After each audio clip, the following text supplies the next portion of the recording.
syahid.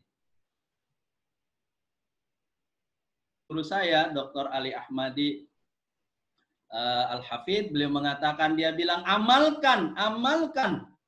Kalau cuma kemudian diulang di mulut, lupa pasti. Gitu. Jadi, seperti itu ya. Jadi, karena kondisinya seperti itu, akhirnya dikumpulkan dulu. Gitu, tulisan-tulisan mushaf itu yang di pelepah kurma, di kulit binatang, dan seterusnya. Nanti pada masa Utsman juga terjadi fitnah waktu itu, karena memang sejak dulu awamul ummah itu lebih banyak.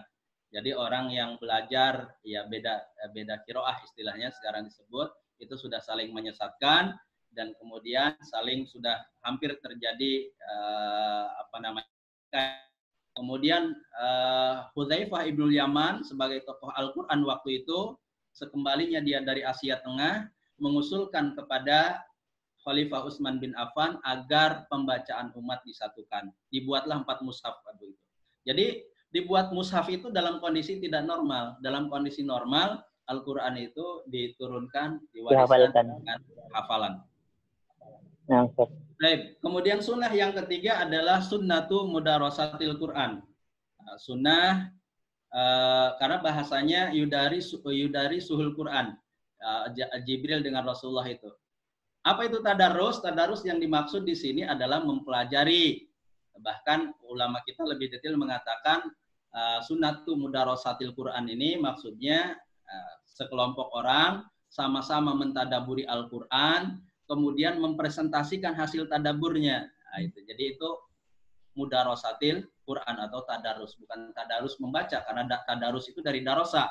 Artinya belajar itu mempelajari Al-Quran. Itu yang kemudian harus kita perbanyak di 10 hari terakhir ini, gitu ya, di 10 hari terakhir. Memang ada malam yang begitu luar biasa, gitu, yaitu malam Lailatul Qadar. Kemuliaannya, kenapa dia menjadi mulia? Karena pada malam itu diturunkan Al-Quran. Jadi semua yang bersentuhan dengan Al-Quran itu menjadi mulia. Al-Quran diturunkan oleh zat yang maha mulia. Dia kalam Allah, zat yang maha mulia. Diturunkan biwasitati Jibril, melalui perantaraan Jibril, maka jadilah Jibril malaikat yang paling mulia. Diturunkan di sebuah dalam sebuah bulan, maka bulan tersebut menjadi bulan yang paling mulia. Itu bulan Ramadan. Penulis kitab Ruhul Ma'ani mengatakan Ramadan itu menjadi mulia karena 2 hal. Yang pertama, di bulan itu diturunkan Al-Quran. Yang kedua, kemudian pada bulan itu disyariatkan ibadah puasa dengan seluruh paket ibadahnya. Seluruh paket ibadah di bulan puasa. Kemudian Al-Quran itu diturunkan di sebuah malam, maka malam tersebut menjadi malam yang paling mulia, yaitu malam Lailatul Qadar. Bahkan kemuliaannya diulang tahunkan. Al-Quran sudah tidak turun, gitu. Tetapi kemuliaannya diulang tahunkan oleh Allah Subhanahu wa Ta'ala. Kemudian diturunkan kepada Rasulullah Sallallahu Alaihi Wasallam. Jadilah Rasulullah Sallallahu Alaihi Wasallam adalah manusia yang paling mulia. Kita pun insya Allah bisa menjadi manusia yang mulia di sisi Allah Subhanahu wa Ta'ala. Dengan apa? Dengan mengintensifkan diri berinteraksi dengan Al-Quran. Ta'ahadul Quran, kata Rasulullah SAW. Intensifkan diri kalian dengan Al-Quran, lebih cepat hilangnya tafalutan. Tafalut itu suka pergi tanpa permisi, itu tafalut, gitu ya. Makanya harus intensif bersama Al-Quran supaya tidak lupa-lupa yang sudah dibaca. Asyadu tafalutan minal ibili min uqaliha. Lebih cepat kemudian perginya daripada unta yang terlepas. Itu jadi harus ta'ahud dengan segala bentuk interaksinya, mulai dari membacanya.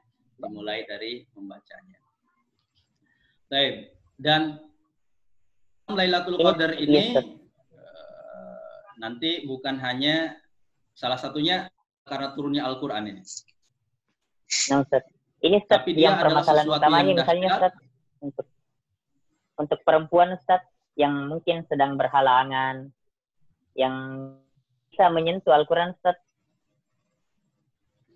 Jadi untuk menyentuh Al-Quran memang ada ya ulama, tapi dalam jumlah kecil yang membolehkan, yaitu seperti Daud Al-Zahiri dan ininya, yaitu yang terkenal dengan orang-orang tekstual dalam memahami hadis. Mereka membolehkan menyentuh Al-Quran, tetapi mayoritas ulama melarang, mengharamkan orang yang sedang haid itu menyentuh Al-Quran. Maka yang dibolehkan bagi mereka apa? Kita ambil pendapat yang paling ringan adalah boleh membaca Al-Quran, termasuk di dalamnya hafalannya tanpa memegang mushaf. Mereka boleh kemudian membaca Al-Quran. Jadi wanita yang haid tidak mesti kemudian fokusnya bukan hanya di Al-Quran. Itu oleh wanita haid itu boleh banyak berzikir dalam konteks zikir, termasuk kemudian membaca Al-Quran dalam konteks zikir. Apalagi kemudian dalam konteks zikir misalkan mau sholat, mau tidur, membaca surah baca ayat, membaca Ikhlas, Falak, Anas, ini dalam konteks terutama ini yang paling pas disebut dalam konteks zikir. Termasuk yang paling ringan kemudian ulama dapat boleh membaca Al-Quran dalam konteks zikir, hafalannya. Ya semampunya. Kalau memang hafalannya juz 30, ya juz 30 silahkan diulang-ulang, itu sudah luar biasa. Gitu. Kalau hafalannya 3 juz, gitu ya, dalam konteks zikir. Untuk keluar dari khilaf ulama, keluar dari perbedaan pendapat ulama. Baik, kita lanjut bahwa Lailatul Qadar ini sesuatu yang luar biasa. Jadi di surah Al-Qadar, inna anzalnahu fi lailatul qadar wa ma adraka ma lailatul qadar. Dalam Al-Quran kalau ada pertanyaan wa ma adraka, pasti itu akan berbicara sesuatu yang dahsyat. Wa ma adraka yang dahsyat. Wa ma adraka mal qari'ah, sama. Hari kiamat itu sesuatu yang luar biasa. Luar biasanya tuh bisa baca di Al-Quran gitu ya. Anak-anak saja ketika gitu, langsung putih semua saking dahsyatnya kejadian itu. Binatang buas ketika kemudian melihat terjadinya kiamat itu hilang naluri kebuasannya. Jadi harimau, singa berkumpul dengan kambing, dengan itu sudah mereka tidak punya selera untuk memakan mereka. Dengan ayam hilang naluri kebuasannya saking dahsyatnya kejadian itu. Nah, untuk Lailatul Qadar juga Allah menggunakan ini, wa ma adraka ma Lailatul Qadar. Bahkan kemudian jawabannya Lailatul Qadri khairum min alfi syahr. Kalau di ayat-ayat yang lainnya jawabannya tidak diulang pertanyaannya.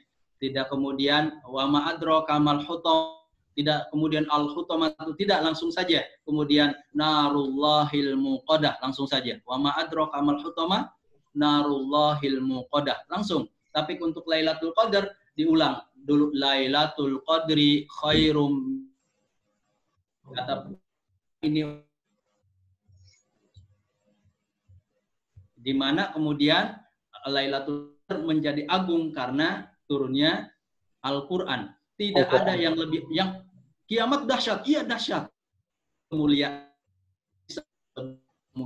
Al-Quran. Karena dia adalah kalamullah. Dia adalah kalamullah. Lailatul Qadri khairum min alf. Misal Lailatul Qadri khairum min alfi syahr. Apa maknanya? Sebagian ulama menafsirkannya dengan ya sesuai ya, makna zahirnya, bahwa ibadah pada malam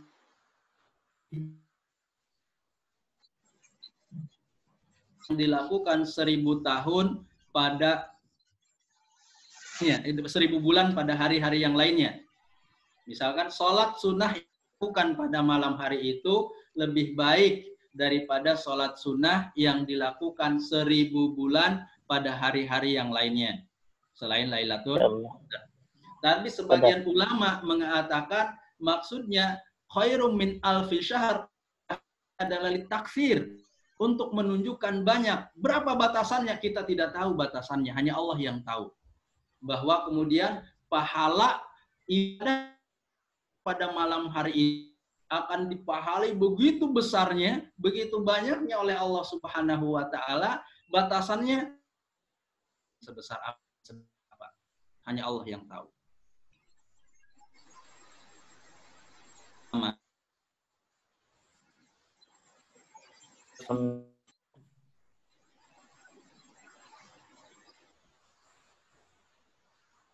Banyak ibadah secara singkat.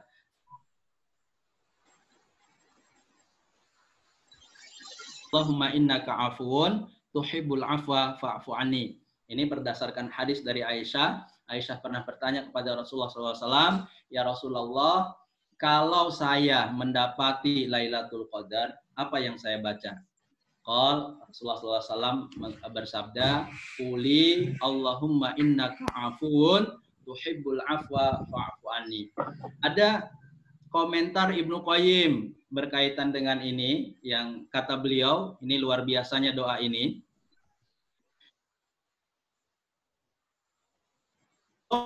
Al-waktu. Kalau kamu berdoa sementara waktunya sempit, wa tazahamat fi qalbika hawaijika,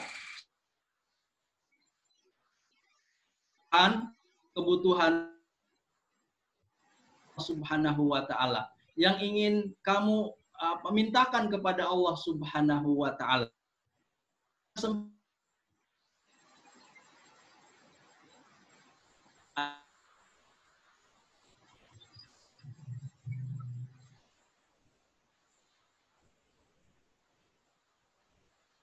Itu ampunan. Ampunan itu ya apa kan? Kalau maghfir jadi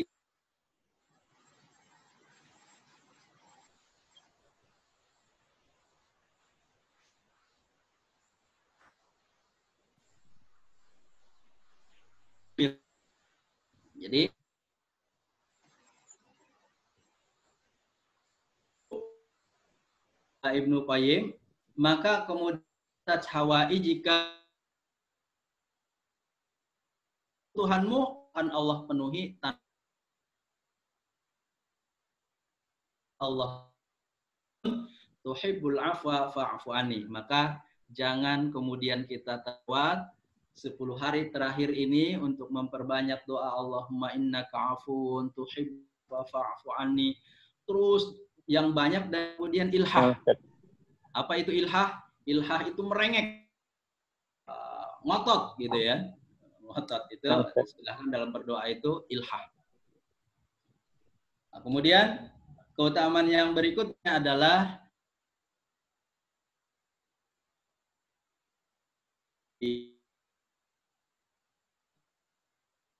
itu kan maknanya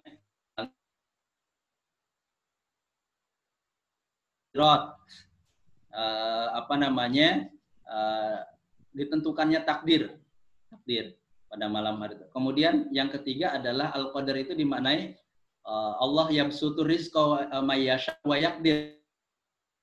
Adalah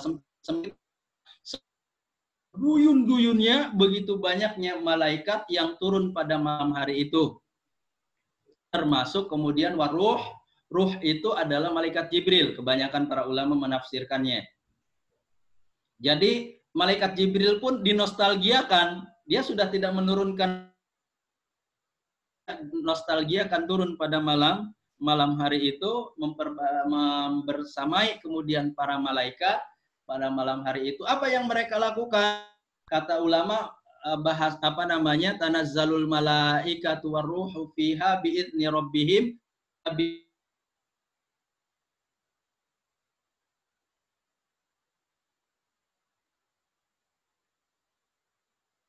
ada pada mereka. Jadi para Kemudian diizinkan Allah Subhanahu wa taala, kemudian mereka berduyun-duyun turun mengucapkan salam. Salam di sini maksudnya kata para ulama kita dua. Yang pertama rahmatullahi wabarakatuh, yang isinya juga doa yang dahsyat. Ini yang mendoakan malaikat. Gitu. Yang mendoakan yang tahu berapa banyaknya.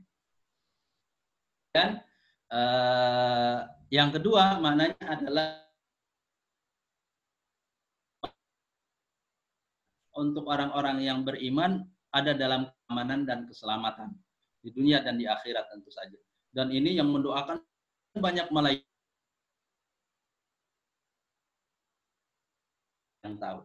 Jadi ini biasanya setiap kemudian ibadah yang dilakukan pada Lailatul Qadar itu akan diadukan, akan disampaikan kepada Allah Subhanahu wa taala oleh sekian banyak malaikat yang jumlahnya kita tidak,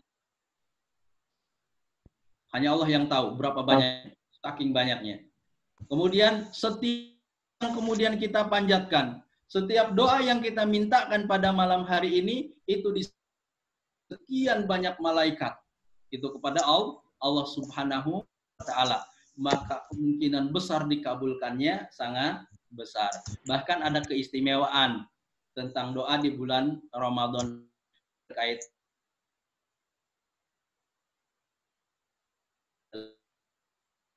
6 ya.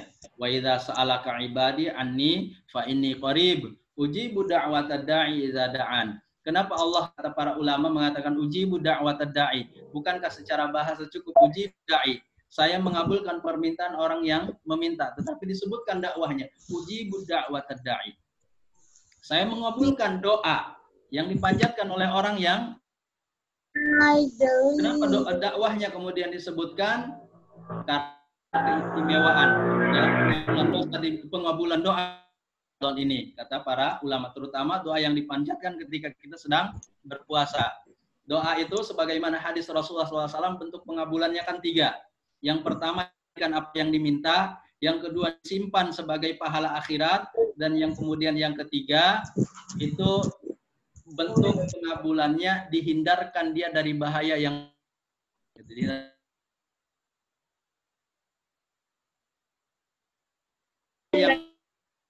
pada bulan puasa, ketika kita berpuasa, kata para mufasirin, itu bentuk pengabulannya khusus, diberikan sesuai apa yang diminta. Wah, ini kekhususan tersendiri. Baik, kita kembali.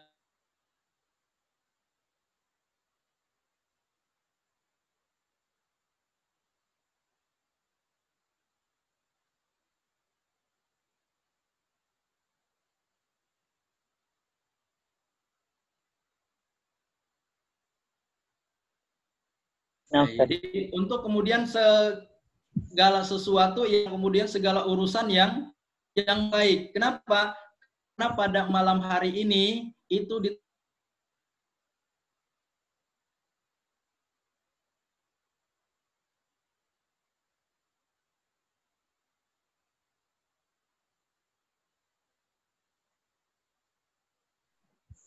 yang ditentukan setiap malam Lailatul Qadar, kemudian ada takdir harian yang ditentukan di seperti malam terakhir setiap malamnya. Cuma ada keistimewaannya, takdir yang ditentukan di malam Lailatul Qadar, yaitu takdir tahunan. Apa? Bahwa pada malam Lailatul Qadar dicatatkannya hanya takdir yang baik. Jadi tidak dicatatkan takdir pada malam Lailatul Qadar. Kalau kita tidak kemudian bangun, kemudian beribadah, memohon dicatatkan takdir-takdir yang baik untuk kita 1 tahun ke depan. Ini bonus yang dicatatkan kemudian hanya takdir-takdir yang baik saja. Salam, mana salamun, gitu. Karena yang dicatatkan hanya baik saja, tidak takdir buruk. Tidak ada takdir buruk yang dicatatkan pada malam Lailatul Qadar. Ini juga ini disebutkan juga di surah Ad-Dukhan ya. Inna anzalnahu fi lailatin mubarakatin inna kunna munzirin fiha yufraqu kullu amrin hakimin amrum min indi kullu amrin hakimin amrin amrun min indillah fiha yufraqu kullu amrin hakim gitu. Jadi ditentukan takdir untuk 1 tahun ke depan. Tapi tadi sekali lagi keutamaannya takdir yang dituliskan hanya takdir yang baik saja. Wah, itu sudah sampai di sini saja kita sudah paham ya betapa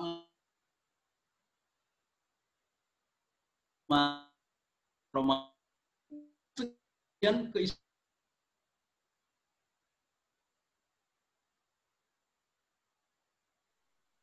Betul sekali, Ustaz. Ustaz, bisa sedikit mengerucut ke yang pembahasan tadi, Ustaz, yang perempuan. Kan tadi baru dijelaskan soal pikir. Ini, Ustaz, kan maksudnya perempuan tidak bisa sholat, tidak bisa Quran. Apalagi, Ustaz, mungkin kalau kita masih minim hafalan Quran, ini bagaimana solusinya, Ustaz? Bagaimana apanya? Solusinya. Bagi perempuan yang sedang mungkin berhalangan, tidak bisa melaksanakan sholat, tidak bisa pegang Al-Quran, dan ini mungkin kalau misalnya kita lihat dalam keadaan masyarakat, misalnya hafalan masih lemah untuk perempuan sedang halangan juga. Untuk mereka adalah banyak berzikir. Untuk mereka banyak berzikir, itu saja. Gitu. Itulah yang kemudian disebutkan oleh Rasulullah SAW, wanita itu adalah kurang agamanya. Ketika dia apa yang maksud kurang agamanya? Bukankah kalau dia haid dia tidak agamanya, tapi kemudian dia bisa terus berzikir, harus terus terkait dengan Allah Subhanahu wa taala, terus berhubungan dengan Allah Subhanahu wa taala dengan banyak berzikir. Dia tetap mendapatkan keutamaan Lailatul Qadar itu dengan banyak berzikir itu di malam Lailatul Qadar. Ya, itulah yang kemudian bisa dia lakukan. Baik, kita lanjutkan ya. Lagi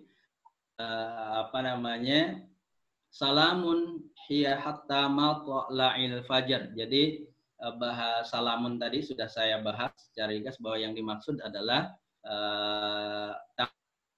takdir yang ditentukan pada malam Lailatul Qadar hanya takdir-takdir yang baik saja. Tidak dituliskan takdir yang buruk. Salamun hiya hatta matla'il fajar. Jadi Lailah itu kapan? Lailatul Qadar, bentuknya Lailatul Qadar. Lailah itu mundu ghurubi syams hatta matli al-fajr hatta tulu'il. Jadi malam itu sejak terbenamnya matahari sampai terbitnya matahari. Memang waktunya terbatas, itu hanya 1 malam. Terbenamnya matahari sampai terbitnya fajar.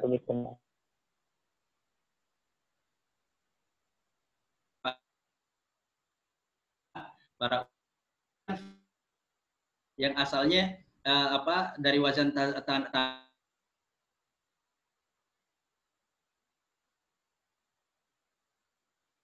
itu tatafa'alu, tatazzalu. Asalnya tatanalu. Tapi kemudian kenapa dihilangkan taknya? Ya, secara bahasa memang boleh. Tapi kalau dalam Al-Qur'an ada kaidah kemudian ziyadatul wazni, ziyadatul makna atau ziyadatul makna. Bertambah huruf pembentuknya maka akan bertambah maknanya. Makanya kenapa beda kemudian dengan di surah As-Saffat misalkan Allah berfirman innalladzina qalu rabbunallahu tsumastaqamu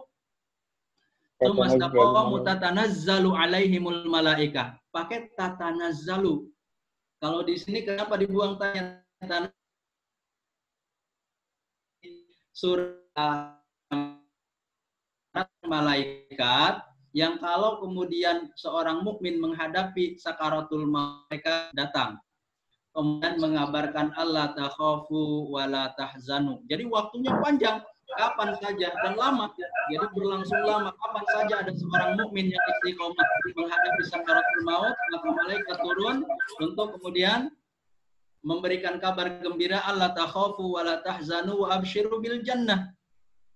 Itu. Sementara kemudian Lailatul Qadar, kenapa pakai tanazzalu? Taknya kemudian dihilangkan di fi'il mudhari ini untuk menunjukkan waktunya yang terbatas matahari sampai terbitnya terbit fajar. Bukan terbit matahari ya, terbit fajar. Nah, Ini yang dimaksud apa namanya? Salamun hiya hatta matla'il fajar. Sekali lagi, dan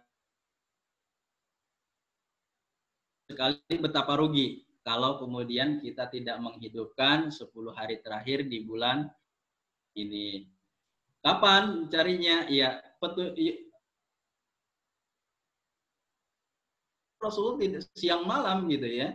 Siang malam 10 hari. Bahkan di tahun beliau wafat itu 20 hari beliau mengatakan ya surah Al-Qadar ini ada 5. Ada 5 ayat. Ini sesuai dengan jumlah malam ganjil Lailatul Qadar itu 9 hurufnya, diulang 3 kali dalam surah Al-Qadar. 9 kali 3, 27. Apakah ini menjadi isyarat bahwa kemudian malam 27 menjadi malam yang paling bisa diharapkan kita bertemu dengan Lailatul Qadar? Atau kemudian surah Al-Qadar ini jumlahnya ada 30 kata. Pernah itu enggak? Nah, ya, karena kita kurang akrab dengan Al-Quran. Surah Al-Qadar 30 kata, dan pada kata yang ke-27 itu adalah hiya, yang merujuk kepada Lailatul Qadar. Apakah kemudian kembali ini malam 27 adalah malam yang paling bisa diharapkan dengan bertemu? Ini hanya mulahadhah. Ini hanya hasil perenungan, tidak bisa dijadikan landasan hukum, karena hukum itu harus berdasarkan dalil yang sharih, gitu. Berdasarkan dalil mulahadhah. Sekali lagi ini hanya mulahadhah, tidak bisa dijadikan hukum. Saya mungkin terakhir supaya kita tidak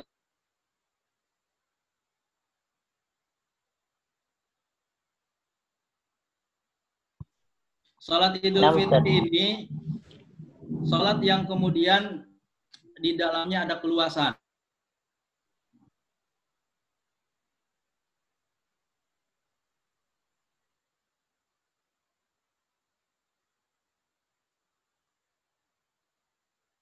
Ya.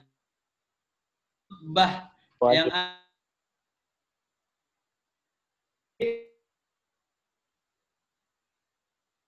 dalam hadis beliau mengatakan, kami mau berkhutbah, kata Rasul.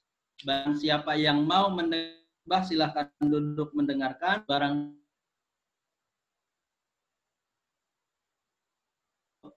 sunnah, walaupun ya kita seorang iman sunnah ya. Gitu.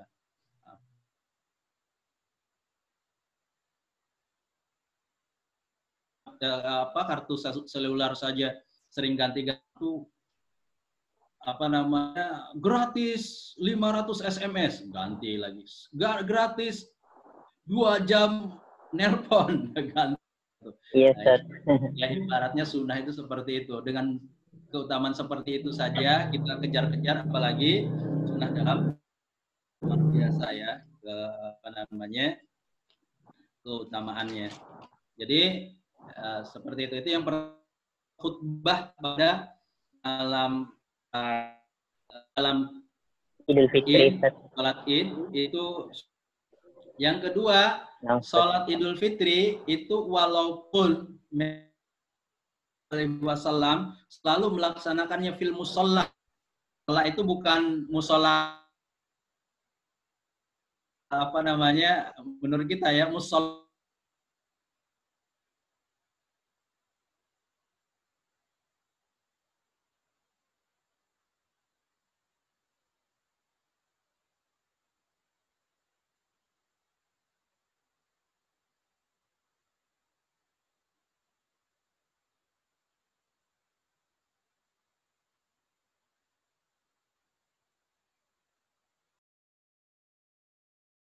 tidak digunakan untuk tempat ibadah kecil ya, yang tidak digunakan untuk salat Jumat biasanya.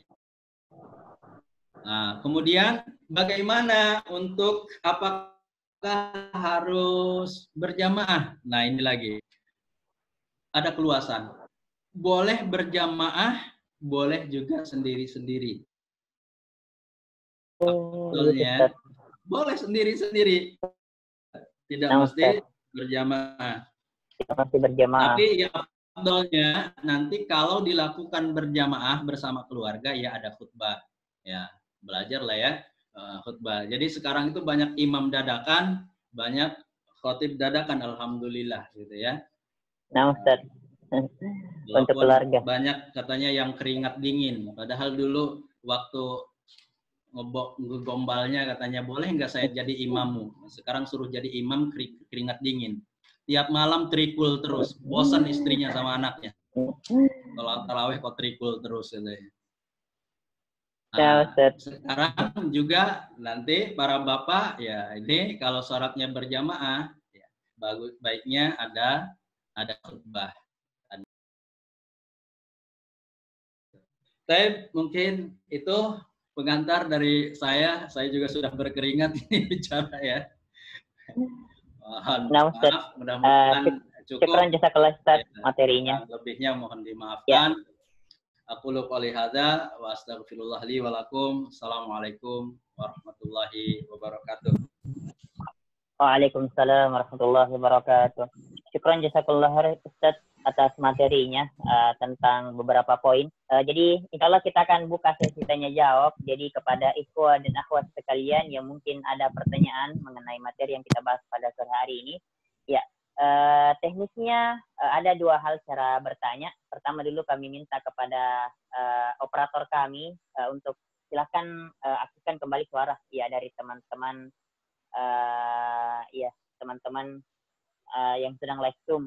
Kemudian kedua, mungkin teman-teman akhwat yang mungkin tidak ingin menyampaikan langsung, bisa silahkan sampaikan di chat grup. Ya, akan kami sampaikan langsung ke Ustadz. Ya. Rijal, Afwan, tolong diaktifkan kembali suaranya. Ya baik, mungkin dari teman-teman sekalian ada yang ingin ditanyakan kepada Al-Ustadz, kami persilahkan. Bisa mungkin Kak di channelnya sudah nih, masih ada nih. Ya. Teman-teman silakan aktifkan suaranya. Ya, sudah boleh. Ya. Boleh. Ya baik. Ya Ahi mau bertanya.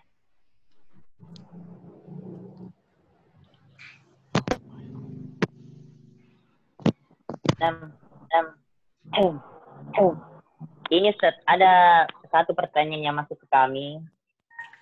Ini Ustaz, mengenai tadi yang beberapa perbedaan pendapat antara untuk yang ini Ustaz, yang tadi yang nifas sama haid Ustaz. Misalnya begini Ustaz, baru-baru misalnya melahirkan pas dapat bulan Ramadan, kemudian kan tadi ada beberapa ulama yang mengharuskan ganti puasa. Rata-rata kan Ustaz perempuan sudah nifas, sudah melahirkan kan biasanya Ustaz lanjut menyusui selama 2 tahun. Ini Ustaz, kalau seperti ini maksudnya seandainya pada bulan puasa tersebut ternyata dia tidak laksanakan fidyah, dan pada saat di luar bulan puasa ternyata dia tidak sanggup laksanakan puasa untuk mengganti, bagaimana ini caranya Ustaz? Bagaimana hukumnya? Karena berhalangan menyusui lagi Ustaz, jadi terhalang lagi, maksudnya kurang yakin dengan kesehatan bayinya mungkin untuk laksanakan bulan ganti puasa. Ya, jadi kan ada khilaf ulama ya. Ada khilaf ulama tentang kemudian kalau yang dikhawatirkan cuma anaknya. Ya, yang dikhawatirkan cuma anaknya. Kalau yang dikhawatirkan dirinya atau dirinya dan anaknya itu fidyah. Dan begitu, sepakat itu fidyah. Nah, gitu. Nah, sekarang dalam kasus tadi yang produktif sekali, yang produktif, yang ya kalau kata orang Betawi brerot gitu ya anaknya ya. Iya. Sambil gendong sambil gitu. Nah, ini yang memang ini yang banyak makul bagi dia, menjadi sesuatu yang kemudian mungkin dilakukan, menjadi sesuatu yang kemudian tidak memberatkannya sehingga kemudian menjadi hal yang tidak mungkin baginya dia lakukan adalah membayar fidyah saja. Membayar fidyah saja. Tapi kalau tidak seperti itu, tapi kalau harus dibedakan ya tadi antara nifas dengan menyusuinya. Ya betul, ketika nifas dia kan juga menyusui, tapi kemudian tidak puasanya dia itu karena nifasnya, keluar darahnya gitu. Maka kalau sedang nifas di bulan Ramadan. Nah, kalau yang tidak puasa karena nifasnya, maka ini harus diganti.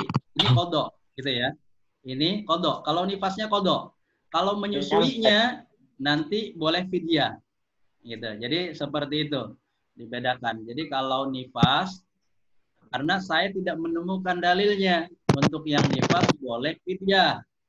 Tapi bagi yang nifas, itu adalah kodok. Mengganti puasa pada hari yang lain. Gitu ya. Ya syukur-syukur keluar darahnya tidak banyak-banyak. Kan setiap perempuan kan mungkin beda-beda. Ada yang keluar darahnya selama 3 hari, ada yang keluarnya mungkin 1 pekan gitu ya. Yang maksimalnya kata ulama yang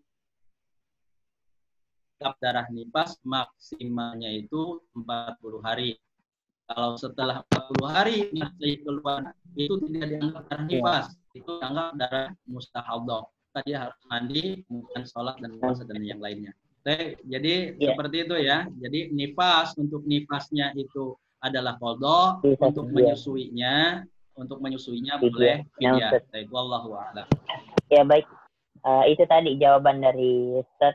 Baik Ikhwa dan Akhwat mungkin yang ingin bertanya, silahkan bisa langsung mengajukan pertanyaan. Pengen nanya boleh nggak? Iya baik. Silakan. Perkenalkan Ustadz, nama saya Sirajuddin dari Bandung. Pengen nih, kalau yang keringanan buat musafir. Kalau orang Bandung ngomong Sunda aja deh nanyanya. Aduh. Indonesia Ustadz, biar peserta yang lain paham. Indonesia aja. Jadi misalnya seorang musafir ini, apakah musafir ini dia melakukan perjalanan menggunakan jalan kaki atau kendaraan? Jadi ada keringanan buat dia puasa. Di sini saya tanyakan misalnya dia musafir itu apakah dia berangkat dari suatu kota ke kota lain menggunakan kendaraan atau jalan kaki gitu. Jadi dia bisa mendapat keringanan. Misalnya kalau orang naik pesawat dari satu kota ke kota lain itu kan cuma baru beberapa jam gitu. Tapi kalau dikasih keringanan kayaknya terlalu gimana gitu. Gimana? Ya, silakan Ustaz. Gitu. Langsung dijawab atau gimana moderator? Silakan langsung Ustaz. Silakan langsung dijawab. Jadi mayoritas ulama menjadikan ukuran safar itu adalah jarak. Bukan kemudian dia jalan kaki ataukah naik kendaraan. Jaraknya berapa? Jaraknya adalah sejarak boleh dikosor sholat. Walaupun memang tidak ada ukuran khusus. Para ulama hanya mengukurkannya dulu dari perilaku Rasulullah dan para sahabat. Rasulullah melakukan perjalanan sekian ke daerah kemudian melakukan qasar sholat. Nah, kemudian diukur itu jaraknya sejauh apa, yang kemudian menjadi sekarang mayoritas ulama mengatakan jarak safar itu yang kemudian boleh buka puasa, boleh mengqasar sholat, itu adalah jarak 98 atau 99 km. 98 atau 90 kilometer. Bandung Jakarta berapa kilo?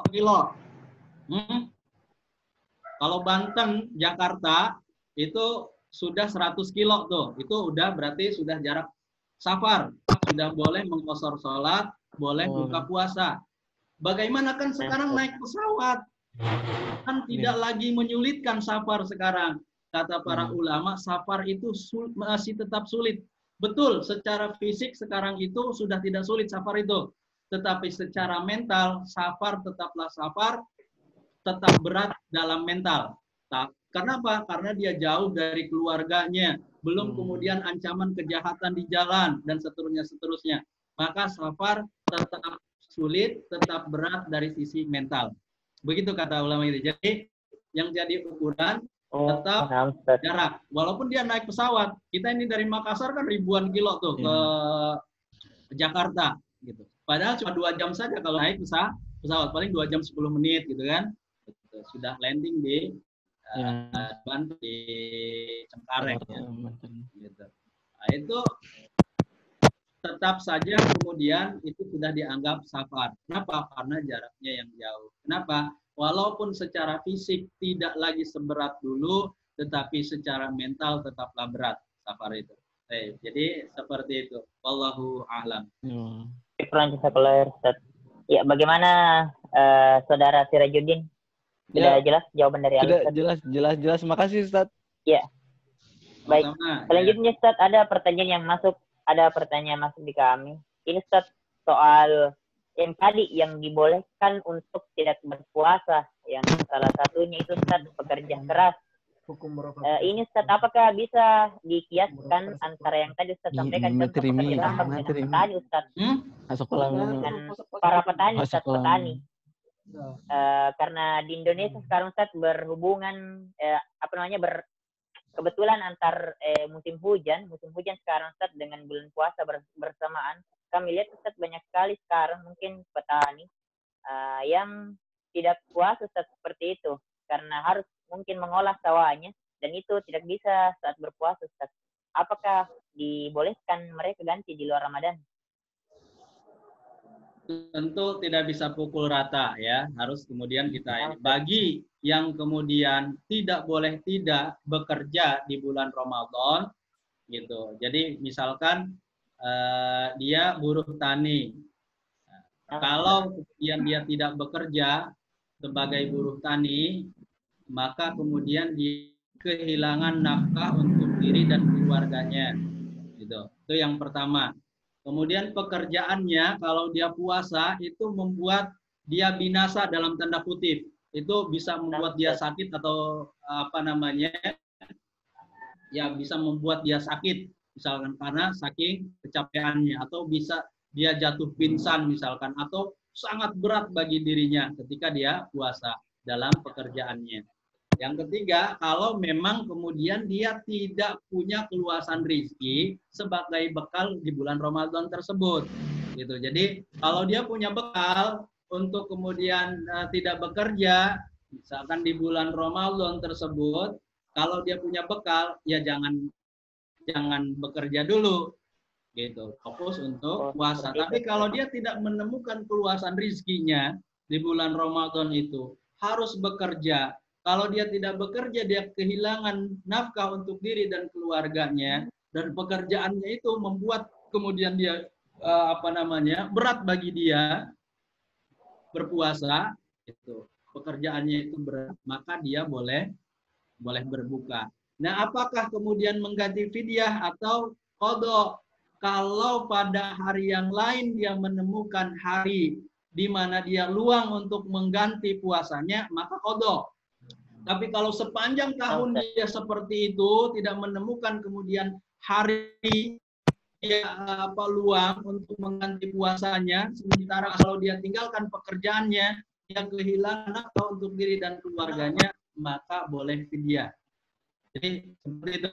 Jadi itu kan dengan keadaannya. Jadi untuk kasus ini tidak semuanya bisa dipukul rata. Jadi tergantung kondisinya. Ya, tergantung pada kondisinya. Wallahu a'lam. Baik, syukur Ustaz. Selanjutnya kepada ikhwah dan akhwat yang ingin bertanya, ya bisa disampaikan langsung ataupun bisa disampaikan lewat chat. Silahkan. Saya moderator. Ya baik, silakan. Baik, bismillahirrahmanirrahim. Assalamualaikum warahmatullahi wabarakatuh. Waalaikumsalam warahmatullahi wabarakatuh. Baik, perkenalkan nama saya Srijal, asal Sulawesi Selatan. Baik, langsung saja Ustaz. Begini, kan ini masalah cara mengganti atau mengkodok puasa. Nah, misalnya tahun lalu atau 2 tahun yang lalu, misalnya kita tertinggal atau pernah tidak puasa dalam misalnya 2 minggu atau lebih. Nah, kemudian di tahun berikutnya, bulan Ramadan berikutnya, tidak puasa lagi, maksudnya ada lagi tes. Ya. Ya. Jelas, lanjut. Ya, di tahun berikutnya ada lagi kendala sehingga mengakibatkan tidak melakukan puasa. Nah, kemudian sampai di tahun-tahun berikutnya, ketika kita ingin mengganti puasa tersebut, akan tetapi jumlah dari puasa tersebut yang kita tidak lakukan di bulan Ramadan, kita tidak mengetahui berapa jumlah yang puasa ketinggalan tersebut. Nah, bagaimana cara mengganti puasa yang ketinggalan tersebut?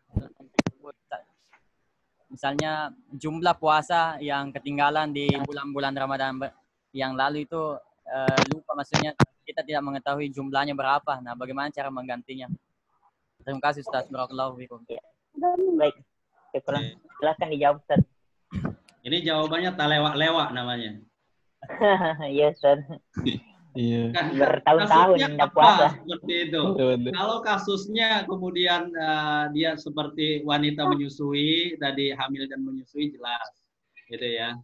Kalau kasusnya dia sakit, kemudian tidak mungkin ditunggu kesembuhannya, jelas. Jadi artinya begini, masa dalam 11 bulan itu tidak ditemukan kemudian waktu dia luang untuk mengganti. Tapi secara fikih memang para ulama sudah membahasnya, gitu, secara fikih. Sebagian ulama melihatnya ini adalah sesuatu yang muasa, sesuatu yang kemudian ada keluasan, bahkan kemudian pastikan saja kemudian berapa dia tidak puasa. Tadi kalau tadi misalkan dia ingin, kayaknya 30 hari, tapi kayaknya 4 hari, ambil 40 hari. Gitu. Jangan ambil yang rendah. Ambil yang kemudian kemungkinan paling tingginya tadi. Bayar itu, gitu, bayar puasanya. Tapi ada sebagian ulama mengatakan untuk kemudian tahun-tahun yang terlewat, kemudian diganti di tahun ini, bukan kemudian puasa tahun ini, itu sebaiknya juga kemudian selain diqadha puasanya juga dibayarkan fidyah. Tapi sebagian ulama mengatakan cukup bayar puasa saja, qadha saja, itu tidak usah bayar fidyah. Jadi seperti itu ya. Jadi memang ada perbincangan dari ulama kita seperti itu, melihatnya baik. Sesuatu yang muasa itu mudah terbatas. Cukup Pahi. Baik. Ya, berhubung waktu Indonesia Timur, waktu Indonesia Tengah menunjukkan jam 5 lewat. Jadi kami batasi satu pertanyaan terakhir. Mungkin dari teman-teman sekalian masih ada pertanyaan? Kalau nggak ada, saya boleh nanya lagi nggak, Ustadz? Ya, boleh. Silahkan pertanyaan terakhir. Jadi puasa itu kan menahan hawa nafsu juga, terus nggak boleh makan dan minumnya. Bagaimana hukumnya yang ngerokok? Rokok itu kan asap sama sikat gigi nih. Saya juga masih agak takut tentang sikat gigi. Biasanya sikat gigi pas sahur aja karena takut batal gitu. Itu gimana hukumnya? Rokok dengan gosok gigi itu sudah lain hukumnya ya. Iya. Rokok itu bagi sebagian orang malah lebih-lebih dari makan. Banyak saya mendapat rokok itu, kemudian biar misalnya tidak makan, yang penting bisa merokok. Bisa ngerokok, betul. Dan kedudukannya berarti bahkan lebih dari makanan. Jadi seluruh ulama sepakat, rokok itu membatalkan puasa. Walaupun asap doang ya. Iya, tapi kan itu syahwat gitu. Kan tadi yang ditahan adalah syahwat perut, ya, syahwat yang dimasukkan lewat mulut gitu. Syahwat perut yang dimasukkan termasuk rokok di dalamnya kan. Bahkan kemudian lebih banyak orang bisa menahan syahwat dari makanan daripada syahwat rokoknya. Iya, gitu. Ya kan, menahan syahwat perut dan syahwat bawah perut diantaranya. Dan yang kemudian yang paling utama kan itu syahwat perut yang dimasukkan lewat mulut itu, dan kemudian syahwat bawah perut. Itu seperti itu. Ya, Beda baik. kemudian dengan siwak gigi sekarang. Ya, jadi kalau pagi hari seluruh ulama mengatakan boleh gosok gigi. Cuma seperti Syafi'iyah mengatakan kalau sudah zawal itu matahari tergelincir, sudah masuk waktu zuhur, itu makruh untuk gosok gigi. Gitu. Makruh saja. Tapi sebagian ulama tetap membolehkan. Kenapa? Itu kan tidak berhubungan dengan nafsu. Gosok gigi itu bukan sesuatu yang disenangi oleh syahwat, bukan. Itu kan ketelan gitu. Bersihkan gitu ya. Kecuali kalau kumur-kumurnya tapi jangan kumur-kumur kayak gitu. Gitu ya. Telanjut ya. Mungkin bisa jadi. Makanya istinsyak itu menghirup air dengan hidung ketika wudhu. Itu ketika puasa dimakruhkan untuk mubalaghah. Mubalaghah itu terlalu terlalu mantap gitu, terlalu serius. Itu ditakutkan kemudian. Jadi beda kasusnya ya, gitu antara mereka. Beda ya. Mungkin terakhir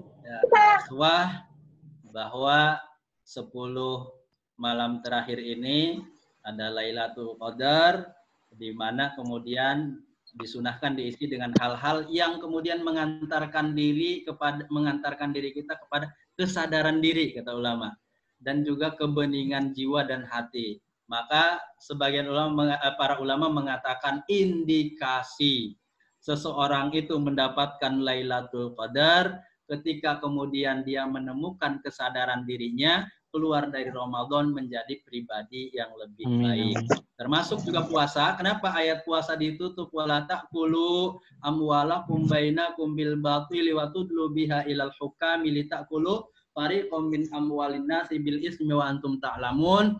Kata penulis kitab Ruhul Ma'ani, bahwa kemudian indikasi diterimanya puasa kita ketika kita sudah hilang nafsu dari kita untuk mengambil harta orang lain dengan cara batil, atau kemudian sudah bersih diri kita dari keinginan mengambil harta, mendapatkan nafkah dari cara-cara yang tidak halal gitu. Jadi itu indikasinya. Jadi jangan kemudian mengatakan, saya mendapatkan Lailatul Qadar karena tadi begini, tetapi kemudian tidak ada perubahan dalam kehidupannya. Itu tidak mendapatkan Lailatul Qadar, kata ulama kita. Jadi yang paling utamanya adalah menemukan kesadaran diri untuk berubah menjadi lebih baik. Itu Lailatul Qadar hakikatnya, katanya. Mazahirnya, tanda-tandanya yang paling bisa kita rasakan. Wallahu a'lam. Nah, Ustaz. Baik, itulah akhir pertemuan kita pada hari ini. Kepada Al-Ustaz atas waktu dan materinya kami ucapkan syukran jazakallah khair. Semoga bernilai ibadah di sisi Allah Subhanahu wa taala.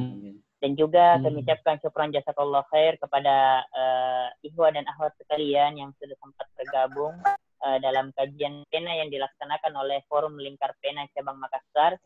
Sedikit juga informasi bagi teman-teman sekalian, ada beberapa kajian yang disampaikan Al-Ustaz di YouTube juga, bisa dibuka channel YouTube Al-Ustaz atas nama Fatullah Fatan, insyaallah. Kemudian juga ada kami lihat di PKS TV, ya, alhamdulillah. Ya baik, syukran jazakallah khair Al-Ustaz. Insyaallah dari panitia nanti kami ada sedikit ucapan terima kasih berupa sertifikat akan kami kirimkan Ustaz juga, karena berkenan tidak bisa ya social distancing, physical distancing. Syukran jazakallah khair. Kami sempurnakan majelis kita pada hari ini dengan doa kafaratul majelis. Subhanallah.